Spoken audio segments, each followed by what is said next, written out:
ಬಡವರು, SC ST OBC ಅವರಿಗೆ ಮಾಡ್ತಾ ಇರೋದು. ಅವ್ರು ಎಲ್ಲಿಂದ ಹೆಂಗ್ ಬರ್ತಾರೆ ಅನ್ನೋದು ಒಂದು ಪ್ರಶ್ನೆ. ಅವ್ರಿಗೆ ಟ್ರಾನ್ಸ್ಪೋರ್ಟೇಶನ್ ಕೂಡ ನಾವೇ ಫ್ರೀ ಆಗಿ ಕೊಡ್ತಾ ಇದೀವಿ ಎಲ್ಲ KPS ಶಾಲೆಯಲ್ಲಿ. ತಾವ್ ಹೇಳಿದ್ರಿ 6ನೇ ಕ್ಲಾಸ್ ಇಂದ ನೀವು ಮಾಡಿ ಅಂತ ಹೇಳಿ.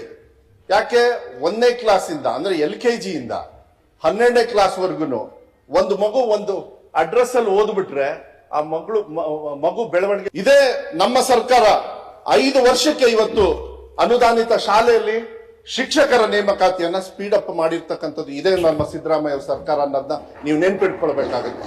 ಕನ್ನಡದ ಬಗ್ಗೆ ನಮಗೆ ಪ್ರೀತಿ ನನಗೆ ಗೊತ್ತಿದೆ ಸರ್. ಒಬ್ಬ ಮಗು ಇದ್ರೇನು ಕೂಡ ಒಂದು ಟೀಚರ್ ಕಡ್ಡಾಯವಾಗಿರ್ತಾರೆ, ಒಳ್ಳೆ ಬಿಲ್ಡಿಂಗ್ ಇರುತ್ತೆ, ಮಿಡ್ ಡೇ ಮೀಲ್ಸಿಗೂ ಕೂಡ ಒಂದು ವ್ಯವಸ್ಥೆ ಆಯಾ ಯಾರ್ಯಾರು ಇರಬೇಕು ಅದು ಕಡ್ಡಾಯವಾಗಿರ್ತಾರೆ. ನಮ್ಮ ಸರ್ಕಾರ ಯಾವುದೇ ಕಾರಣಕ್ಕೂ 46,000 ಅಲ್ಲ, ಇನ್ನೂ ಜಾಸ್ತಿ ಏನಾದ್ರು ನಿಮಗೆ ಶಾಲೆಯಲ್ಲಿ ಮಕ್ಕಳು ಬರ್ತಾರೆ ಅಂತ ಹೇಳಿದ್ರೆ ಹೇಳಿ, ಹೊಸದಾಗಿ ನಾನು ಓಪನ್ ಮಾಡ್ತೀನಿ. ನೀವ್ ಹೇಳಿದ್ ಕನ್ನಡ ಶಾಲೆ ಕ್ಲೋಸ್, ಯಾರು ಹೇಳಿದ್ರು ಕನ್ನಡ ಶಾಲೆ ಕ್ಲೋಸ್ ಮಾಡ್ತಾರೆ ಅಂತ? ನಾವ್ ಯಾವುದೇ ಕಾರಣಕ್ಕೂ ಕನ್ನಡ ಶಾಲೆ ಕ್ಲೋಸ್ ಮಾಡ್ತಕ್ಕಂಥದ್ದಿಲ್ಲ. ನಮ್ಮ ರಕ್ತದಲ್ಲಿ ಕನ್ನಡ ಇದೆ, ಭವಿಷ್ಯ ಎಲ್ಲಿದೆ ಅಂತ ಹೇಳಿ ಮಕ್ಕಳನ್ನ ದಯವಿಟ್ಟು ನೀವು ಯೋಚನೆ ಮಾಡಬೇಕಾಗುತ್ತೆ. ನಾವು ಘೋಷಣೆ ಮಾಡಿದ್ದು 500 ಶಾಲೆ, ಆದ್ರೆ ಇವತ್ತು ನನಗೆ ಬಹಳ ಸಂತೋಷ ಇದೆ, ಹೆಮ್ಮೆ ಇದೆ.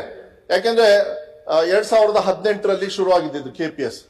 ನಿಮ್ಮ ಮೇಲ್ಮನೆ ತಲೆಮನೆ ಸದಸ್ಯರು ಪೂಂಜಾ ಅವರು ಇರ್ಬೋದು, ನಿಮ್ಮ ಸುನೀಲ್ ಅವರು ಇರ್ಬೋದು, ಶಿವಲಿಂಗೇಗೌಡರು ನಮ್ಮ ಕಡೆಯವರು, JDS ಸದಸ್ಯರು, ಅವರೆಲ್ಲರೂ ಏನಂದ್ರು ಗೊತ್ತಾ ಸರ್? ಚಿಕ್ಕ ಚಿಕ್ಕ ಶಾಲೆನ ಮರ್ಜ್ ಮಾಡಿ ಕ್ಲೋಸ್ ಮಾಡಿ ಅಂದ್ರು. ಇನ್ನು ಏನಾದ್ರು ಹೇಳ್ಬೇಕಂದ್ರೆ ಮಧ್ಯಪ್ರದೇಶದಲ್ಲಿ ನಿಮ್ಮ ಸರ್ಕಾರ ಎಷ್ಟು ಮಾಡಿದೆ ಅಂತ ಹೇಳಿ ನಾನು ಚರ್ಚೆ ಮಾಡೋದಕ್ಕೆ ಹೋಗೋದಿಲ್ಲ. ನಾನು ಕೊಡ್ಬೋದು, ಆದ್ರೆ ನಾನು ಐ ಆಮ್ ವರಿಡ್ ಅಬೌಟ್ ನಮ್ಮ ಕನ್ನಡ ಮಾಧ್ಯಮ ಇರ್ಬೋದು, ನಮ್ಮ ಕನ್ನಡಿಗರ ಮಕ್ಕಳ ಒಂದು ಭವಿಷ್ಯಕ್ಕೆ ನಾನು ಈ ಇಲಾಖೆನ ನಡೆಸ್ತಾ ಇದ್ದೀನಿ. ಅದು ನಮಗೆ ಬಹಳ ಮುಖ್ಯ ಆಗುತ್ತೆ, ಅದ್ರ ಮೇಲೆ ನಾನು ನಡೆಸ್ತೀನಿ.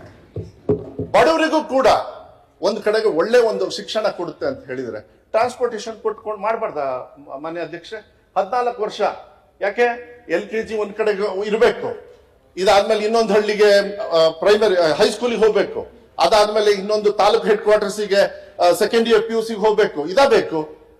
ಎಲ್ಲ ಮಕ್ಕಳಿಗೆ ಒಂದೇ ಕಡೆ ಕೊಟ್ಟಾಗದ ತಪ್ಪನೋ ಸರಿನೋ ಹೇಳಿ ನೋಡೋಣ. ಆದ್ರೆ ಒಂದ್ ಹೇಳ್ತೀನಿ ಕೇಳಿ, ಯಾವುದೇ ಕಾರಣಕ್ಕೂ ಯಾವುದೇ ಶಾಲೆ ಕ್ಲೋಸ್ ಮಾಡಲ್ಲ.